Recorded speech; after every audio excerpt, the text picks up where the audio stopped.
कृपा सिंधु सुसंपूर्ण सर्वसत्वोपकारकः निष्प्रियो सर्वतः सिद्ध्यो सर्वविद्या विशारदः सर्वो संशयो संक्षेत्ता अनलस गुरुराहित। শ্রীশিল ভক্তি সিদ্ধান্ত সরস্বতী গোস্বামী ঠাকুর প্রভুপাদ জানিয়েছেন, এক গুরু বৈষ্ণবকে জগতের কোনো বস্তু আকর্ষণ করতে পারে না। গুরু বৈষ্ণব এই জগতের 14 ভুবনের কোনো কিছুর দ্বারা আসক্ত মনা হন না, আকর্ষিত হন না। শ্রীশিল ভক্তি সিদ্ধান্ত সরস্বতী গোস্বামী ঠাকুর প্রভুপাদ জানিয়েছেন যে ব্রহ্মাণ্ড ভ্রমিতে কোনো ভাগ্যবান জীব গুরু কৃষ্ণ প্রসাদে পায় ভক্তিলতা বীজ। অনন্তকাল ব্রহ্মাণ্ড ভ্রমণ করবার যে প্রক্রিয়া, তার মাধ্যমে বহু সৌভাগ্যক্রমে বদ্ধজীব গুরু বৈষ্ণবের সান্নিধ্যে উপনীত হয়, আকর্ষিত হয়, অপ্রাকৃত জগতে যাওয়ার জন্য উন্মুখ হয়, ইচ্ছা প্রকাশ করে। বাস্তবিক পক্ষে বদ্ধজীবের যে স্বাতন্ত্র্যটা, যতক্ষণ পর্যন্ত এই স্বাতন্ত্রতা সম্যক রূপে কোনো মহাপুরুষের চরণে আত্মনিবেদনের মাধ্যমে সমর্পিত না হয়, ততক্ষণ পর্যন্ত তাদের ব্রহ্মাণ্ড ভ্রমণের যে প্রক্রিয়া, এটা বন্ধ হয় না। এই জন্মেই যদি আমরা সিদ্ধি লাভ করতে চাই, ভগবত রাজ্যের নিত্য সেবা পেতে চাই, সেক্ষেত্রে এক মহাপুরুষের চরণে আমাদের মস্তককে বিক্রি করতে হবে। এছাড়া দ্বিতীয় কোনো রাস্তা নেই। জলেতে পদ্ম থাকে, জলের মধ্যে পদ্ম থাকাকালীন অবস্থায় তার রূপ রস সমস্ত কিছু প্রকাশিত হয় সম্যক রূপে। যে সূর্য তাপ প্রদান করলে পরে এই সমস্ত আলোকে সব কিছু প্রকাশিত হয়।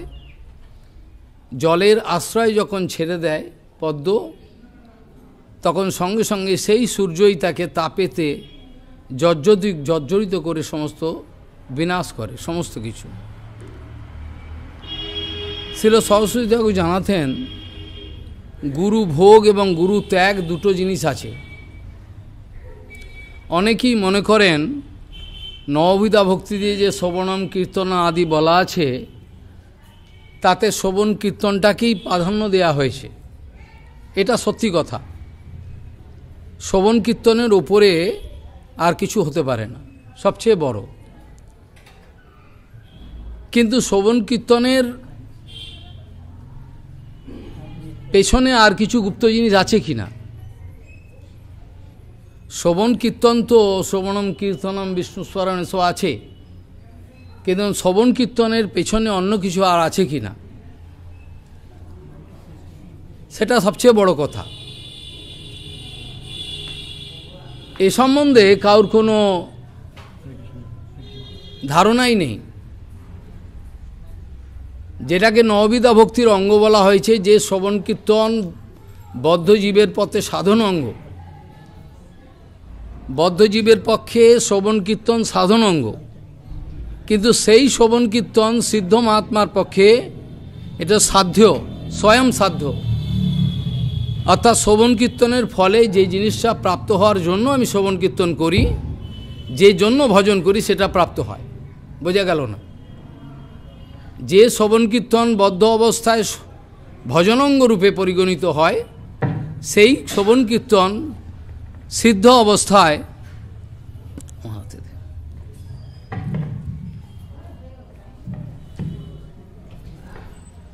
যে শ্রবণ কীর্তন বদ্ধ অবস্থায় একটা সাধন অঙ্গরূপে পরিগণিত হয়, সেই শ্রবণ কীর্তন সিদ্ধ দশায় এটাকে বলা হয় স্বয়ং সাধ্য। অনেকেই মনে করেন শ্রবণ কীর্তন হওয়ার সঙ্গে সঙ্গেই বোধহয় আমরা কৃতকার্য হব। শ্রবণ কীর্তন হচ্ছে, শ্রবণ কীর্তনের পেছনে আর কোনো রহস্য আছে কিনা? বিশ্বনাথ চক্রবর্তীপাদ আদি সবাই, বিশেষ করে নরোত্তম ঠাকুর প্রার্থনা প্রেম মুক্তি চন্দ্রিকায় যে সমস্ত কথা বলেছেন, তার গুরু অর্থ সদ্গুরুর কাছে জেনে নিতে হয়। অর্থ সবসময় মহাজনগণের আনুগত্যেই প্রকাশিত হয়। অপ্রাকৃত জগতের যে সমস্ত অর্থবোধ, সেটা নিজের ইচ্ছামতো প্রকাশিত হয় না। এটা গুরু পারম্পর্য ক্রমে আমাদের কাছে সেই অপ্রাকৃত সত্যটা প্রকাশিত হয়। যার জন্যই ছিল বলদেব বিদ্যাভূষণ উপনিষদের টিকা আদি বিভিন্ন লেখার আগে, বেদান্ত ভাষ্য লেখার আগে যে মুখবন্ধ করেছেন, তাতে একটা কথা বারবার বলেছেন, এটা হচ্ছে বিশুদ্ধ গুরু পরম্পরা, নিরবচ্ছিন্ন গুরু পরম্পরার উপর জোর দেওয়া হয়েছে। অর্থাৎ যে গুরু পরম্পরার মধ্যে কোনো ছেদ রয়েছে, অপ্রাকৃত জগতের যে সমস্ত অপ্রাকৃত শক্তি যে পারম্পর্যক্রমে আমার কাছে আসবার কথা ছিল কিন্তু আসছে না, সেটা কি কি কারণে হতে পারে? এক হচ্ছে আমার অযোগ্যতা নিবন্ধন, আমার স্বেচ্ছাচারিতার কারণে। দ্বিতীয় হতে পারে নিরবচ্ছিন্ন গুরু পরম্পরা হয়তো সেখানে নাই, অর্থাৎ সেখানে ব্রেকেজ আছে, ভঙ্গুর হয়ে গেছে, ভেঙে গেছে। যার জন্যেই প্রভুপাদ কৃষ্ণহিত চতুর্মুখ ইত্যাদি লিখবার সময় 50%, 50% লিখেছেন গুরু পরম্পরা, মন্ত্র পরম্পরা, বাকি 50% লিখেছেন ভাগবত পরম্পরা। এইসব কথাগুলো দু চার মিনিটের মধ্যে অনুভব করার বিষয় নয়, আর অনুভব করার ইচ্ছাও কাউর নাই। সবচেয়ে বড় কথা এটা, যেখানে শ্রবণ কীর্তনকে প্রাধান্য দেওয়া হয়েছে সেখানে এর পেছনেও আর কি থাকতে পারে, এটা বড় রহস্যময় কথা, এটা তো বোঝা যাচ্ছে না। শ্রীল বিশ্বনাথ চক্রবর্তীপাদ জানিয়েছেন, শ্রবণ কীর্তনাদি হলেই সেখানে বাস্তবিক শ্রবণ কীর্তন হচ্ছে কিনা এটা একটা বড় প্রশ্ন। বাস্তবিক শ্রবণ কীর্তন মানে হলো অপ্রাকৃত জগতের অপ্রাকৃত বাণী, অপ্রাকৃত শব্দব্রহ্ম তার হৃদয়েতে আসছে কিনা, সেই শব্দটা অপ্রাকৃত জগতের শব্দ কিনা। আর যিনি শ্রবণ করছেন তিনি কি সর্বসত্তা দিয়ে শ্রবণ করছেন কিনা, সর্বাঙ্গীনভাবে তার ইন্দ্রিয়গুলো একমুখী হয়েছে কিনা, তার সেবনমুখ বৃত্তি আছে কিনা। যে ব্যক্তির কোনো সেবনমুখ বৃত্তি নাই তার কাছে প্রভুপাদ নিজের পরিচয় দিতেন না। যখনই কেউ সামনে আসতেন, কোনো কিছু কথা বলতে চাইতেন, কিছু প্রশ্ন করতেন, প্রভুপাদ আগে দেখতেন তার মধ্যে কোনো সেবাবৃত্তি আছে কিনা। যদি সেবাবৃত্তি না দেখতেন তাহলে তিনি গোপন করে যেতেন নিজের পরিচয়। সাধুগুরু বৈষ্ণব তাই করেন, কখনো মৌন ধরেন, কখনো উপেক্ষা করেন, ভেতরে স্নেহ করেন বাঁচাবার জন্য, কিন্তু বাঁচবে না। তাদের ইচ্ছা হলো আমরা মরব, সেক্ষেত্রে প্রতিজ্ঞা করে নিলে আর তাকে কোনো বাঁচানো যায় না। যে রহস্যটার কথা বলা হচ্ছিল, যে শ্রবণ কীর্তন অনেকেই করতে পারবেন, কিন্তু শ্রবণ কীর্তনের পেছনে বাস্তবিক একটা কথা আছে, সেটা হচ্ছে গুরু কৃপা, সদ্গুরুর কৃপা। যতক্ষণ পর্যন্ত সদ্গুরুর কৃপা হৃদয়ে সঞ্চারিত না হয় ততক্ষণ পর্যন্ত সেই শ্রবণ কীর্তনও কেউ হজম করতে পারে না। এটার উদাহরণ উপনিষদ আদি বেদে বিভিন্ন জায়গায় আছে। একটা উদাহরণ দিলেও বোঝা যাবে। উপমন্যুর কথাই ধরুন, তিনি ব্রহ্মবিদ্যা লাভ করেছিলেন বিভিন্ন রূপে, আমি অল্প অক্ষরে বলছি, বিস্তৃতভাবে বলার সময় নাই। তিনি ব্রহ্মবিদ্যা লাভ করেছিলেন। গুরু বৈষ্ণব শিষ্যকে আদেশ করেন তার সেবাবৃত্তি পরীক্ষার জন্য। যারা এই সেবনমুখ বৃত্তি লাভ না করতে পেরেছেন, যারা অপরাধ করেছেন, বিভিন্ন কারণে অপরাধ অনর্থর অনেক বিচার আছে, প্রচুর বিচার আছে, এই সমস্ত ব্যাপার কেউ মাথা ঘামাতে চাইছে না। অনর্থগুলো আলোচনা হওয়া দরকার। সেই সব অনর্থ কীভাবে আমাকে পীড়িত করছে, আমাকে ভজন রাজ্যে এগোতে দিচ্ছে না, দিনে দিনে পেছনে ফেলে দিচ্ছে, হারিয়ে যাবে। এই অনন্ত ব্রহ্মাণ্ডে যে অনন্ত জীবরাশি, তার মধ্যে হারিয়ে যাবে এই জীবাত্মাগুলো, যদি তারা বাস্তবিক পক্ষে সংলগ্ন হয়ে না থাকে গুরু বৈষ্ণবের সঙ্গে। যদি কোনো ব্যক্তি মনে করে থাকেন যে শ্রবণ কীর্তন করলেই আমাদের মঙ্গল হবে, তার জন্যই বিশ্বনাথ চক্রবর্তী জানিয়েছেন যে শ্রবণ কীর্তনের পেছনে আরেকটা রহস্য আছে। এটা হচ্ছে বাস্তবিক সদ্গুরুর কৃপা। যিনি বাস্তবিক সদ্গুরুর কৃপা লাভ করতে পারেননি, তিনি এই শ্রবণ কীর্তনটাকেও হজম করতে পারবেন না। উপমন্যু গুরুদেবের আদেশ পালন করার জন্য গৌমাতাকে নিয়ে চলে গেছিলেন জঙ্গলে। যতক্ষণ পর্যন্ত 1000 গৌমাতা না হবে তুমি ফিরে আসবে না। অনেক রকম কষ্ট দিয়েছিলেন তাকে ইচ্ছে করে পরীক্ষার জন্য, কিন্তু উপমন্যু ফেল করেন নাই।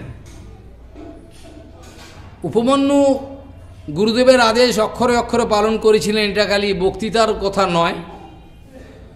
যারা গুরুদেবের চিত্তবৃত্তির সঙ্গে যতটাই ঐক্য স্থাপন করতে পেরেছেন, মিলিয়ে নিতে পেরেছেন, ততটা পরিমাণেই তারা জয়যুক্ত হতে পারবেন, তার বেশি নয়। যখন ব্রহ্ম উপদেশ পেলেন, 3টে পাত ব্রহ্ম উপদেশে, প্রথম, দ্বিতীয়, তৃতীয়, বিভিন্ন রূপে বিভিন্ন জায়গা থেকে পেয়েছিলেন। তারপরেও উপমন্যু গুরুদেবের কাছে এলেন, এসে বলেছিলেন, গুরুদেব আপনি আমাকে ব্রহ্মতত্ত্ব উপদেশ করুন। গুরুদেব বললেন, তুমি তো পেয়ে গেছো, আবার আমার কাছে কি লাভ করতে চাও? বললেন, গুরুদেব এটা হচ্ছে সৌতপন্থা, অর্থাৎ আমি গুরুপাদ পদ্মের শ্রীমুখ থেকে আমি শুনতে চাই। আমি যেগুলো শুনেছি এগুলো হয়তো শুনেছি, কিছু বুঝেছি, কিন্তু বাস্তবিক পক্ষে আমি উপলব্ধি করতে পারি নাই। গুরুমুখী বিদ্যা, এই জন্য আপনার শ্রীমুখে আবার শ্রবণ করতে হবে। যখন গুরুপাদ পদ্মের শ্রীমুখে তিনি শ্রবণ করলেন, তখন তার এই ব্রহ্মবিদ্যা পাকা ফল লাভ করেছিল, অর্থাৎ পরিপূর্ণরূপে স্থান পেয়েছিল হৃদয়ে। পরম পূজ্যপাদ কেশব গোস্বামী মা জানাচ্ছেন যে আমরা ভক্তিরাজ্যে ভক্তিকে রক্ষা করবার জন্য যে সমস্ত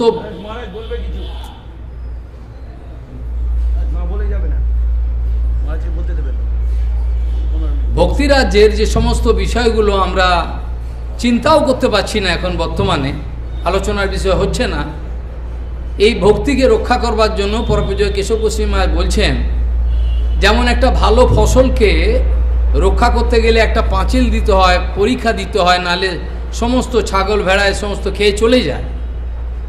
সেই জন্য ভক্তিরাজ্যের এই সমস্ত বিষয়গুলো, যে সম্পত্তিগুলো আমি লাভ করতে চাই বা পেয়েছি, যদি পেয়ে থাকি, সেগুলোকে রক্ষা করবার জন্য কিছু বিধি এবং কিছু নিষেধ, এগুলো আগেই বলেছেন আলোচনা প্রসঙ্গে, সেগুলোকে আমাদের রক্ষা করা দরকার।